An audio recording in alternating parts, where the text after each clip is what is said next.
পাছে জাত নাৰহন্তে মিলৈ আহি সংঘাৰত পাৱে জন্ম অধম জনিত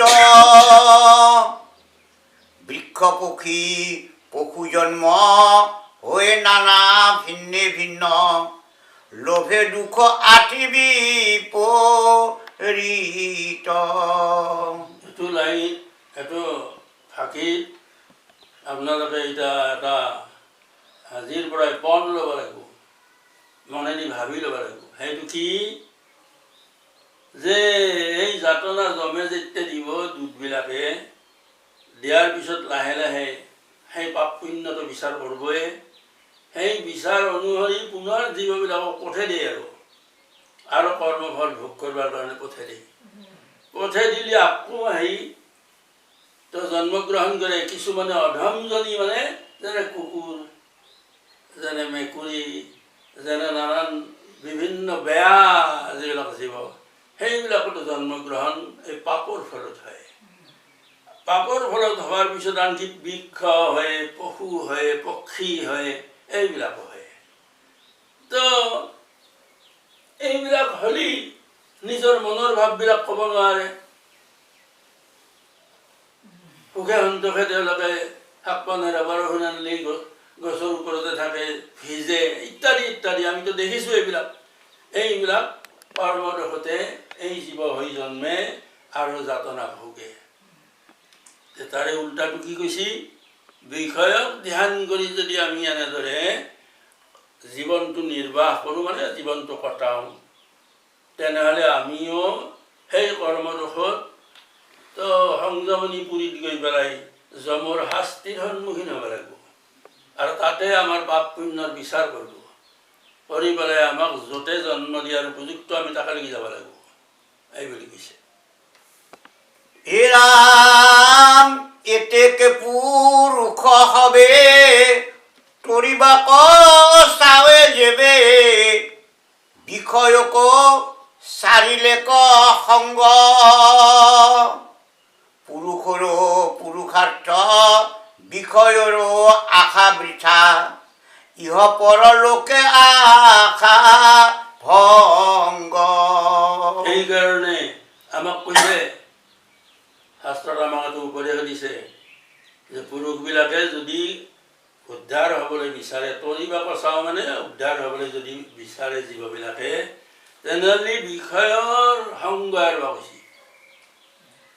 বিষয়ৰ সংগ মানে এই বিষয়বিলাকক কিহে গুৰি ধৰে, কাম, ক্ৰোধ, লোভ, মোহ, মদ, মদ মানে অহংকাৰ, মাৎসৰ্য মানে হিংসা, এইবিলাকে উচতনি দিয়ে।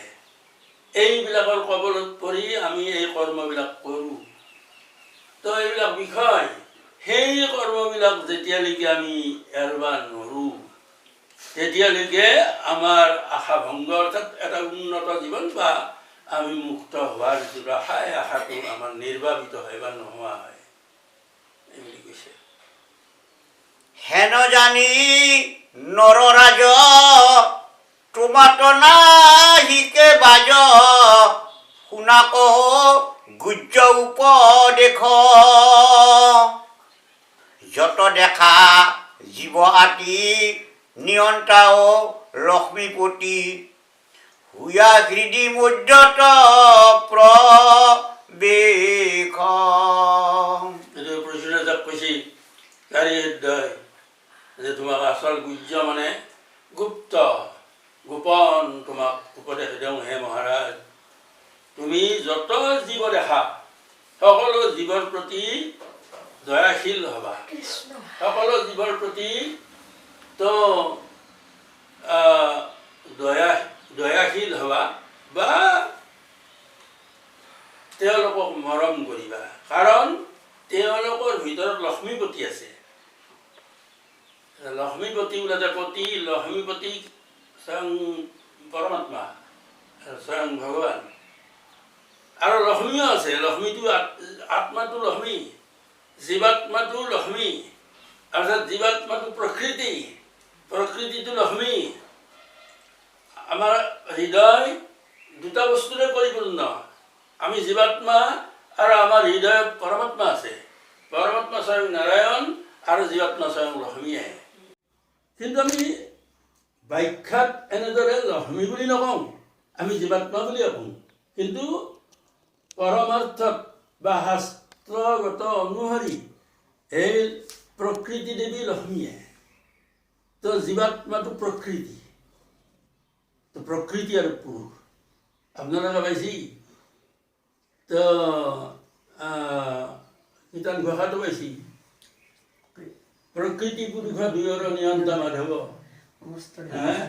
সমস্তই আত্মা হৈ পৰম বান্ধৱ যে প্ৰকৃতি পুৰুষ সেইটোতো পাৰাকে শংকৰদেৱে লিখি থৈ দিয়া গতিকে পুৰুষটো পৰমাত্মা আৰু প্ৰকৃতিটো লক্ষ্মী দুয়োটাৰে আমাৰ পৰম বান্ধৱ আমি দুয়োটাকে ভজিব লাগে সেয়ে পাছৰ লাইনটোত কম স্থূল সূক্ষ্ম মানে জীৱ তেহেন তেখে সদা শিৱ আনুকাৰ্য কাৰণ যতে ক মায়াক আশ্ৰয় কৰি নিজ বিবেকক ধৰি প্ৰকাশন্ত সবাতো প্ৰত্যেক অলপমান বুজিব লগা আছে এটা আমাৰ জীৱ তো 3 ৰকমৰ এটা হ'ল স্থূল মানে আমি যি এতিয়া বৰ্তমান এইটো আমাৰ স্থূল শৰীৰ আমাৰ এই স্থূল শৰীৰটোত চব আছে তো অলপ আগতে ক'লো না পঞ্চভূত আছে পঞ্চ তন্মাত্ৰা আছে পঞ্চ জ্ঞান ইন্দ্ৰিয় আছে পঞ্চ কৰ্ম ইন্দ্ৰিয় আছে তো পঞ্চ তন্মাত্ৰা আছে আৰু প্ৰকৃতি মহতো আছে নাৰায়ণ আছে অহংকাৰ আছে বুদ্ধি আছে মন আছে গোটেইবিলাক আছে লগ লাগি পেলাইয়ে এই স্থূল আমাৰ শৰীৰটো স্থূল শৰীৰটোত এইটো কয় আৰু এটা শৰীৰ হ'ল লিংগ শৰীৰ লিংগ শৰীৰটোত তো 5টা বাট পৰে 5টা নহয় 7টা বাট পৰে তো বাট পড়লে 17টা হয় এই 17টা তত্ত্ব লগ লাগি লিংগ শৰীৰ এই যে আমি মৰো আমাৰ মৃত্যুৰ পিছত এই লিংগ শৰীৰটোই যায়হে পুনৰ জন্ম লয় স্থূল শৰীৰটো নাযায় লিংগ শৰীৰটো যায় আৰু ইয়াতে কৈছে যে সূক্ষ্ম শৰীৰ তো এই সূক্ষ্ম শৰীৰটো বেদান্তই কৈছে সূক্ষ্ম শৰীৰ বুলি তো মই অলপ আগতে দৰ্শনৰ কথা কৈছিলোঁ বেদান্ত দৰ্শন আৰু সাংখ্য দৰ্শনে সূক্ষ্ম বুলি নকয় লিংগ শৰীৰ বুলি কয় কিন্তু বেদান্ত দৰ্শনে সূক্ষ্ম শৰীৰ বুলি কয় শুদ্ধ বুধ অগাধ স্বভাৱ যাৰ নিজ প্ৰভাৱত প্ৰকৃতিৰ দুখ যত সবাক কৰিলা পৰা সেইটো সুন্দৰকে বুজাই দিছে আমাক চাৰিদ্ৰৰ কথা মতে পৃথু ৰাজাই বিষ্ণুৰ প্ৰতি ভক্তিত গদগদ হৈ পৰিল প্ৰেম ভক্তি আহি জন্ম হ'ল হোৱাৰ লগে লগে তেওঁৰ শুদ্ধ বুধ অগাধ স্বভাৱ শুদ্ধ হৈ পৰিল অগাধ জ্ঞান তেওঁৰ জন্মিল তো স্বভাৱ তেওঁৰ আগৰ স্বভাৱটো গুচি নিজৰ প্ৰভাৱতে প্ৰকৃতিৰ যত দোষ আছে প্ৰকৃতিৰ দোষটো এটা ধৰা মায়া তেওঁ লাহে লাহে এৰবাৰ যত্ন কৰিব ধৰিলে তো প্ৰকৃতিয়ে যিটো হিংসামূলক উচতনি দিয়ে সেই হিংসামূলক উচতনিটো লাহে লাহে এৰবাৰ ধৰিলা এনেকৈ আহি সকলোকে পৰাস্ত কৰি তেওঁ কৃষ্ণত একান্ত অনুৰক্ত হৈ পৰিল সমস্তকে মুহি তুমি থাকা নিজৰ ৰূপে স্বামী তজুকে স্বভাৱ নজানে তোমাক মানয় ভিন্ন নজানিয়া তজু চিহ্ন যেন পুষ্পমালে সৰ্প মানি।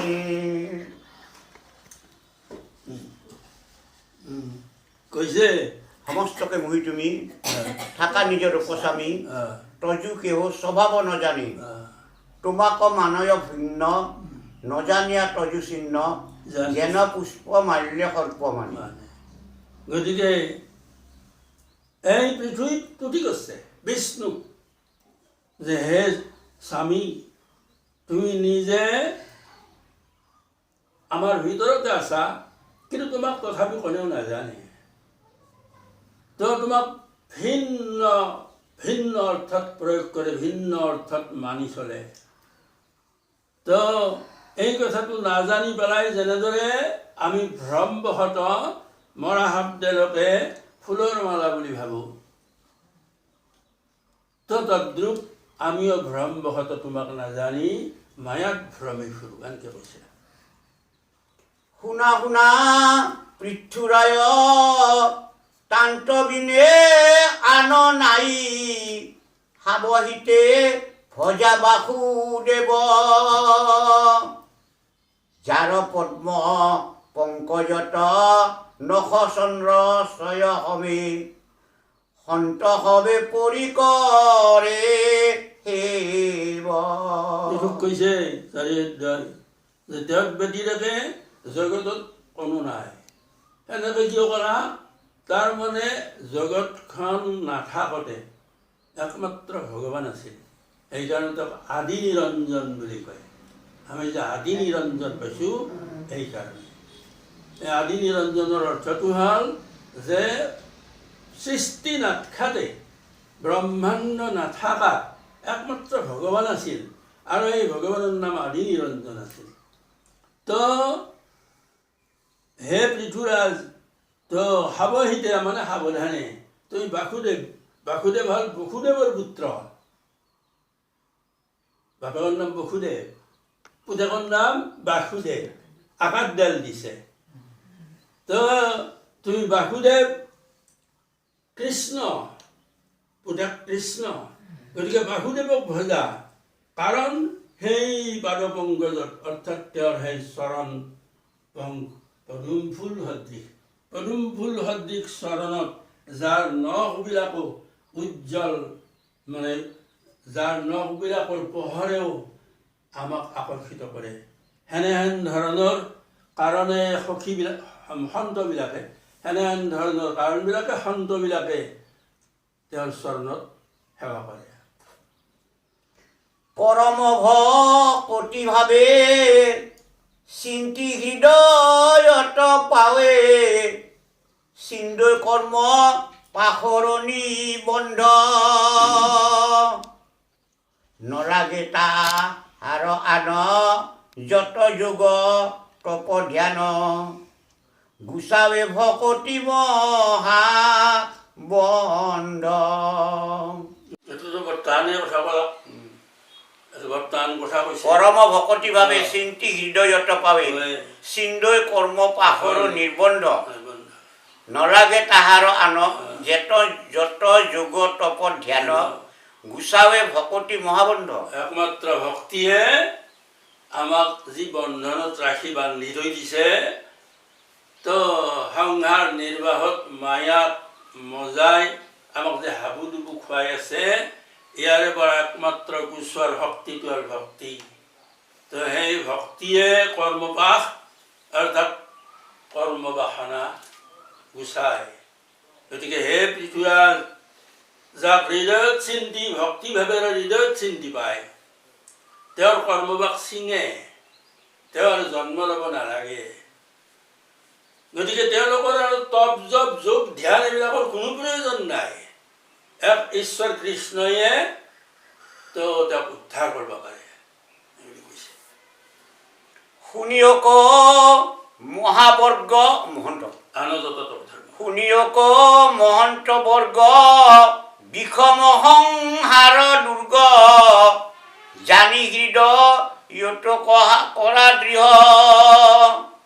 ভাৰতত উপজিয়া দুৰ্লভ জন্মক পায়া, ও ভাঙ্গা যেন বজ্ৰ লোহা গড় আগত ৰৈ গ'ল ৰৈছে আগতেতো হেনজানী মহাৰাজা শীঘ্ৰে মাধৱক ভজা কৃষ্ণৰ চৰণ কৰা প্লৱ মাধৱৰ প্ৰসাদত চাৰিবাহাত মুখজত ভবাৰ নৱ। গতিকে হে মহাৰাজ এই কথাটো জানি মাধৱক ভজা, মাধৱৰ চৰণত তুমি মন প্ৰাণ সমৰ্পণ কৰা। কৃষ্ণৰ চৰণ কৰা প্লৱ, প্লৱ অৰ্থটো হ'ল পানী যেনেকৈ থিৰে নাথাকে সি বৈ যায়, তদ্ৰূপ কৃষ্ণৰ চৰণত যেতিয়া ভক্তিটো কৰা যাব তেতিয়া সেই ভক্তিৰ পানীয়ে তেওঁৰ হৃদয় ধৌত কৰিব, তেওঁৰ হৃদয় প্লাৱিত কৰিব। আৰু সেই মাধৱৰ প্ৰসাদত তোমাৰ যত দুখ আছে সেইবোৰ নোহোৱা হ'ব। ভৱাৰ্ণৱ মানে ভৱ মানে হ'ল সংসাৰ, অৰ্ণৱ মানে হ'ল সাগৰ, দুয়োটাৰ লগ লাগি ভৱাৰ্ণৱ হৈছে, তাৰমানে ভৱসাগৰ। সংসাৰখন এখন বিশাল সাগৰৰ দৰে, এই মহাসাগৰ সদৃশ এই সংসাৰখনৰ পৰা উদ্ধাৰ কৰিব লাগিলে একমাত্ৰ মাধৱৰ প্ৰসাদতহে উদ্ধাৰ হ'ব পাৰি। সেয়ে হে মহাৰাজ তুমি মাধৱৰ চৰণ সেৱা কৰা দিছে। ইট গুজ্জ কথাশয় আনে আক নজানয়, তথাপিতো পহিলতো মাত ঘুচিবে সংসাৰ তাপ, লোভিবা জন মৰ লাভ, ও জানিয়াত কৰিও জাত। এইটো গুজ্জ কথাটো হে মহাৰাজ তোমাক ক'লো, সংসাৰৰ তাপ গুচাবৰ কাৰণে তো তুমি বিশ্বাস কৰা তুমি পুনৰ জন্ম যাতে তোমাৰ নহয়, সেইকাৰণে তুমি সংসাৰৰ তাপ গুচাবৰ কাৰণে একমাত্ৰ ভগৱন্ত প্ৰভুৰ আশ্ৰয় লোৱা। সেইটো কৈছে শুনিও মহন্ত বৰ্গ, বিষম সংসাৰ দুৰ্গ, জানি হৃদয়ত কৰা দৃঢ়, ভাৰতত উপজিয়া দুৰ্লভ জন্মক পায়া, ভাঙ্গা কেনে বজ্ৰ লোহা গড়। কথা কৈছে ভাঙ্গা কেনে বজ্ৰ লোহা গড়। গড় মানে চাৰিওফালে ৱাল দি ৰাখা এটা দুৰ্গ, সেইকে গড় কয়। এই গড়টোৰ লগত তুলনা কৰিছে আমাৰ দেহাত, যে আমাৰ দেহৰ ভিতৰত এই বজ্ৰ লোহা সদৃশ এই দেহটোৰ ভিতৰতে স্বয়ং নাৰায়ণক আমি বন্দী কৰি ৰাখছোঁ। স্বয়ং লক্ষ্মীপতি ইয়াতে আছে, লক্ষ্মীও ইয়াতে আছে। গতিকে ইভাগে ভাৰতত জন্মগ্ৰহণ কৰিছোঁ। হে মহাৰাজ তুমি ভাৰতত জন্ম মানে ভাৰতত জন্ম লাভ কৰিলে পুণ্য হয় বুলি কয়। ভাৰত হ'ল পুণ্যভূমি, তো ইয়াতে ঋষিমুনিৰ দেশ। তো সত্য যুগত এই ভাৰতবৰ্ষতে শ্ৰীৰামচন্দ্ৰ জন্মিছিল, শ্ৰীকৃষ্ণ জন্মিছিল। গতিকে এই বিষম সংসাৰ দুৰ্গৰ পৰা তুমি উদ্ধাৰ পাব লাগিলে ঈশ্বৰৰ চৰণত তুমি দৃঢ় হৈ সেৱাত ব্ৰতী হোৱা বুলি কৈছে। ইটো তুচ্ছ মায়াময়, যতে কবি ক্ষয় ছয়, তাক লাগি নকৰা যতন, জন্ম কহা ফল কৰা হে মাধৱকো ধৰা, তৰিবাক আছে যদি মন। ডাঙৰ কথা কৈছে, আমি আৰবা নৰা কথাটো কৈছে, আমি আৰবা নৰো। এইটো বিষয় আমি আৰবা পাৰো না নৰো। 30-40 লাখনক বাদ দিব পাৰিম নেকি? নৰো। ঘৰৰ যত বয় বস্তু আছে, ধন সম্পত্তি আছে, আৰবা পাৰিম নেকি? নৰো। সেইগিলাখানে আমাক বেছি প্ৰলোভিত কৰে, বেছি লোভ দিয়ে, মানে লোভটো আনি দিয়ে। ফলস্বৰূপে কি হয়, তো আমি তাতেই ৰতি খচি থাকোঁ আৰু যিখিনি আছে তাতকৈ 10 গুণ আৰু হ'বৰ কাৰণে চেষ্টা কৰোঁ কিন্তু যিমানে হয় সিমানে নাতে আৰু ফলস্বৰূপে সেয়া আমাৰ কাল হয় গতিকে যত্ন কৰিব হাক দিছি এইবিলাক মায়াময় বুলি কৈছে বিষয়বিলাক ইটো তুচ্ছ মায়াময় যতক বিষয় ছয় বিষয়বিলাক মায়াময় বুলি কৈছে এইবিলাক তুচ্ছ বুলি কৈছে তাক লাগি নকৰা যত্ন তাক লাগি যত্ন কৰিব লাগে আমি ক'ত যত্ন নকৰিম 2 গুণ কৰিবৰ কাৰণে 10 গুণ কৰিবৰ কাৰণে চেষ্টা কৰোঁ আৰু ফলস্বৰূপে আমি দিনে দিনে তলক যাই আছোঁ আমি দেখাতহে বিল্ডিং বান্ধলো নহয় আমি দেখাতহে আমাৰ যৌ মময় কিন্তু পাপৰ জেগা নাই কিমান পাপ অৰ্জন কৰিছোঁ সেই পাপৰ ফলত যে আমি ক'ত যাই জন্মিব লাগে তাৰ নিৰ্ণয় আমি কৰিব নোৱাৰোঁ জমে বিচাৰ কৰোঁ গতিকে এই কথাবিলাক শাস্ত্ৰই আমাক সময় থাকোঁতে ভাবিব দিছে আৰু কৃষ্ণৰ চৰণত শৰণ ল'ব কৈছে কৃষ্ণত যদি ভক্তিটো মিলে তেনেহ'লে উদ্ধাৰ হ'ব পাৰিব বুলি কৈছে আচ্ছা নৰতনু বজ্ৰ লোহা জানিয়াত মোহ নোহা বিষয়ৰ সুখ বিষ প্ৰায় হেন জানি স্থিৰ হোৱা বালিতল বৰ এৰা সাৰা তুষ্ট বিষয় সদায় বালিত খোজকাঢ়াৰ লগত তুলনা কৰি গৈছে বালিত খোজকাঢ়া দৌৰিব নোৱাৰিতো উজ্জাই নহয় বালাই হেঁচি ধৰে ধৰিব নোৱাৰি আমি এটা সুন্দৰ উদাহৰণ দিছি এতিয়া বালাই হেঁচি ধৰে তথাপি আমি দৌৰিব নেৰোঁ আমি নিৰ্দিষ্ট জেগা পাবাই লাগিব এটা সেইকাৰণে কৈ দিছে যে স্থিৰ হোৱা তুমি ভালকৈ জানি লোৱা হে মহাৰাজ বালিত দৌৰিবৰ কাৰণে চেষ্টা নকৰিবা তো এই তুচ্ছ বিষয় এইবিলাক চাৰা মানে ত্যাগ কৰা ইয়াতে মানে মোহ যাই নাথাকিবা একমাত্ৰ কি কৰবা স্থিৰ হ'ব কৈছি আৰু তুচ্ছ বিষয় এৰব কৈছে কৃষ্ণ সেৱা মহাৰত্ন ইহাক কৰিও যত্ন সাফল্য দুৰ্লভ নৰতনু কেতিক্ষণে কৈতো পৰে যেন ভৰা নাও বুৰে ও পাইবাক নাইকে আন পুনু পাম নাকি আৰু পাম এই নৰতনু দুৰ্লভ বুলি কৈছে বহুত জন্ম আমাকতো শাস্ত্ৰই কৈছে আমি বিশ্বাস নকৰোঁ কিন্তু হ'লেও কৈছে যেতিয়া আমি কওঁ 84 লক্ষ জনীত ভ্ৰমণ কৰিব লাগিব বোলে আমি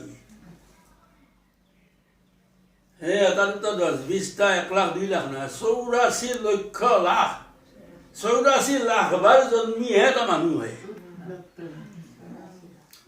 ইমান মানে নানান কুকুৰ মেকুৰী পতংগ পৰুৱা ইত্যাদি চব জন্মবিলাক আমি পাৰ হৈ আমি মানুহ এই মানুহ হৈছোঁ আমাক চিন্তা কৰিব দিছি আমি কথা ক'ব পাৰোঁ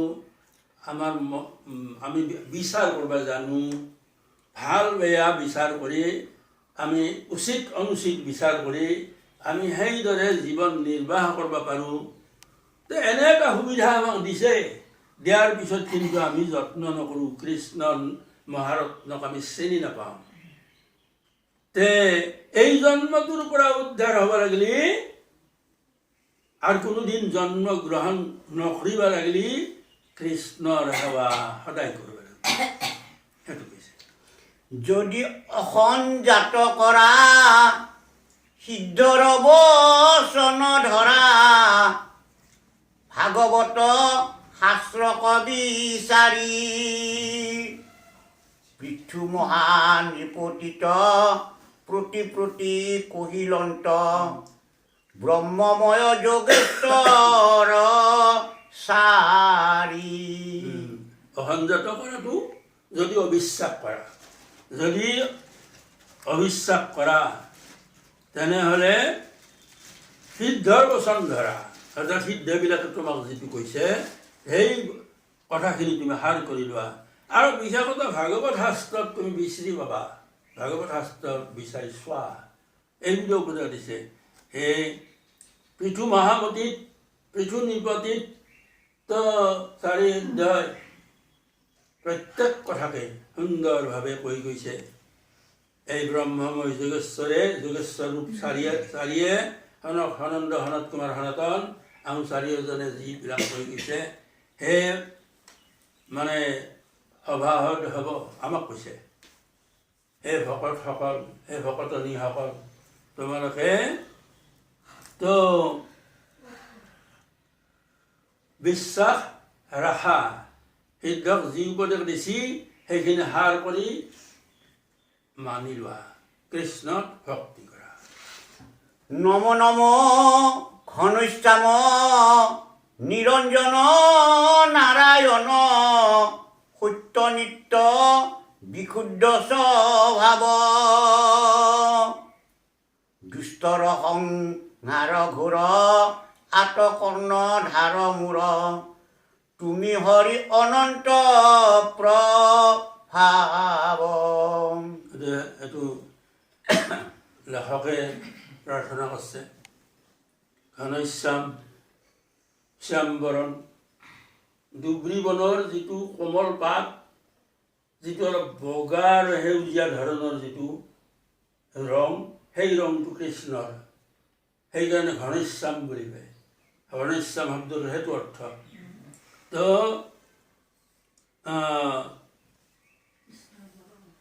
ঘনশ্যাম নিৰঞ্জন বুলি অলপ আগতে ক'লোৱে। নাৰায়ণ, জলত থাকে কাৰণে নাৰায়ণ, নৰৰূপে নাৰায়ণ। নৰ মানে নাৰ, আচলতে নাৰ মানে পানী, নাৰায়ণ, নাৰ মানে পানী, অয়ন মানে শুই থকা, পানীত যিয়ে শুই আছে সেইটোৱে নাৰায়ণ। পানীততো নাৰায়ণে শুই আছে, লক্ষ্মীয়ে ভৰি মালিচ কৰি আছে, নহয় না, আমি পাইছোঁ। সেই নাৰায়ণ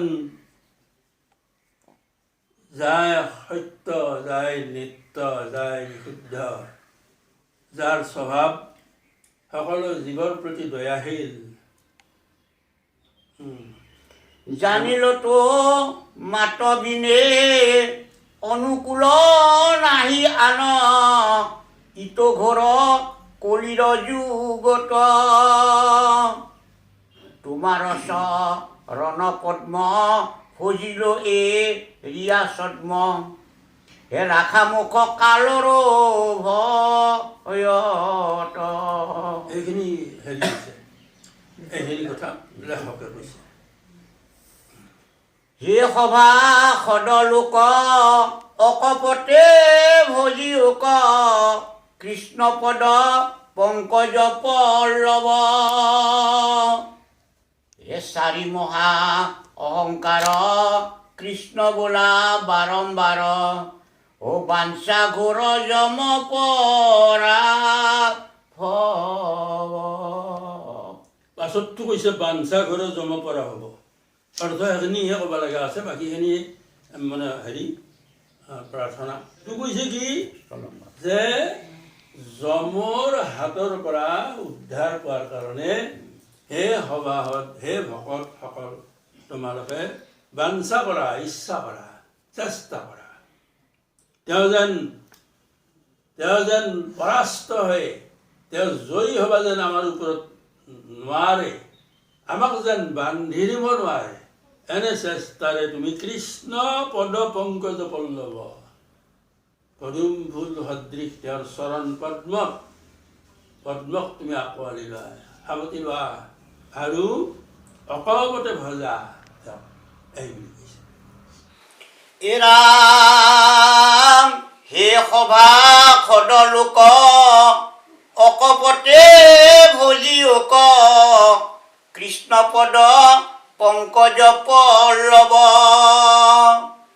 চাৰি মহা অহংকাৰ কৃষ্ণ বোলা বাৰম্বাৰ বাঞ্ছা ঘোৰ যম